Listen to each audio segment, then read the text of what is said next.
Mes bien-aimés, je vous salue, chers bien-aimés, au nom de Jésus-Christ. Aujourd'hui, quelque chose semble troubler votre cœur et vous écoutez cette parole avec un cœur blessé. Quelqu'un a blessé votre cœur, n'est-ce pas? Et cela continue de vous affecter. Pour certains, des paroles ou des actions prononcées par quelqu'un il y a 10 ou 15 ans ont laissé des blessures. Il est impossible de les oublier et chaque fois que vous y pensez, la douleur revient dans votre cœur. C'est une blessure profonde dans votre cœur et une telle blessure pourrait exister dans votre vie.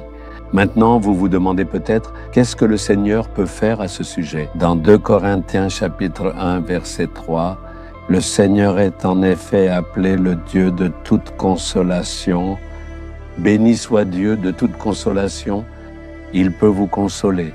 Maintenant, si une maladie atteint le corps est blessé et cela provoque une douleur. Mais la consolation concerne la blessure qui se trouve dans l'homme intérieur, dans le cœur.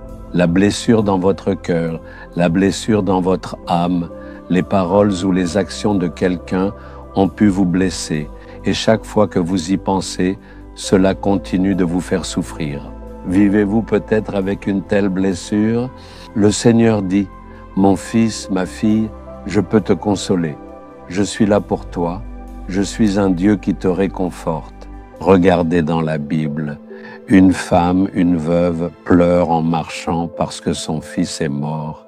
Son cœur est blessé. « J'ai déjà perdu mon mari et maintenant j'ai perdu mon seul fils.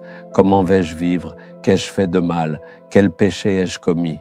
Tant de questions. Son cœur est blessé. Certains ont peut-être dit « Quel péché a-t-elle bien pu commettre? Quelle malédiction est sur elle ?» Des paroles comme « Elle a perdu son mari, elle est seule maintenant » ont pu la blesser profondément. Elle s'approche en pleurant et dès que Jésus voit ses larmes, son cœur est ému.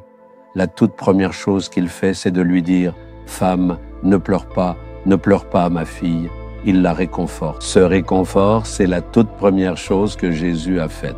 Le Seigneur apprend que Lazare est mort et il se rend à Béthanie 4 jours plus tard.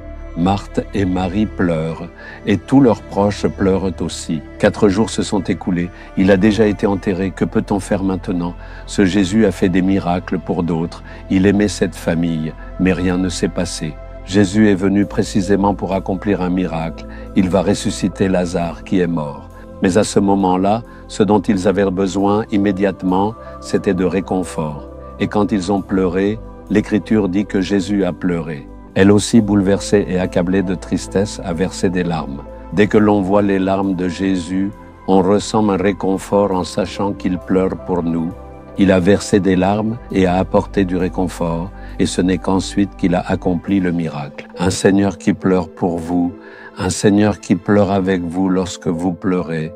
Il ne se contentera pas de pleurer et de partir. Il accomplira un miracle pour guérir cette blessure, pour transformer cette tristesse. Mais ce dont vous avez besoin en premier, c'est de réconfort. C'est pourquoi le Seigneur vous parle. « Ma fille, je suis le Dieu qui te réconforte. » Nous voyons dans la Bible que le Saint-Esprit est appelé le consolateur, c'est-à-dire l'Esprit qui apporte le réconfort. Lorsque sa présence descend, cette blessure disparaît et un profond réconfort envahit le cœur.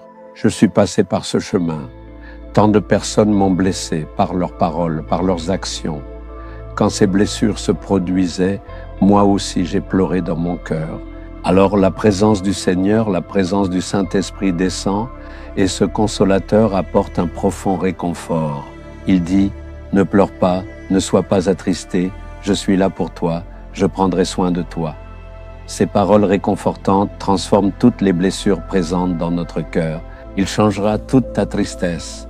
Aujourd'hui, je te le dis, ma fille, mon fils, pourquoi pleures-tu? Pourquoi es-tu troublé? Pourquoi ton cœur continue-t-il de pleurer? Je suis là pour toi, je suis ton réconfort. Je suis un Dieu merveilleux qui te console. C'est pour guérir ta blessure que j'ai été blessé. Ils se sont moqués de moi, ils m'ont blessé avec leurs paroles, ils m'ont accusé à tort. Ils m'ont blâmé, ils m'ont fait souffrir, j'ai tout enduré. Tu sais pourquoi? Le Seigneur dit, c'est pour te consoler que j'ai traversé ce chemin. Nous allons affronter des problèmes qu'il n'a pas lui-même évités, alors souvenez-vous de lui. Le Saint-Esprit qui vient dans ce cœur réconforté va maintenant t'apporter cette consolation dans ton cœur. Tes larmes seront essuyées, cette blessure sera guérie. Seigneur, regarde cette fille, regarde ce fils, ils se tiennent là avec un cœur blessé. Leur cœur pleure sans pouvoir l'exprimer à l'extérieur. Ils pleurent intérieurement et restent avec un cœur meurtri. Console cette fille, console ce fils. Que le Saint-Esprit, le Consolateur, descende et transforme ces blessures, qu'il remplisse de consolation. Fais comprendre à cette fille, à ce fils, en ce moment même, que tu es le Dieu de toute consolation et que ces blessures se transforment en une joie réconfortante qui remplira leur cœur. Au nom de Jésus-Christ, que ce changement vienne. Amen, amen.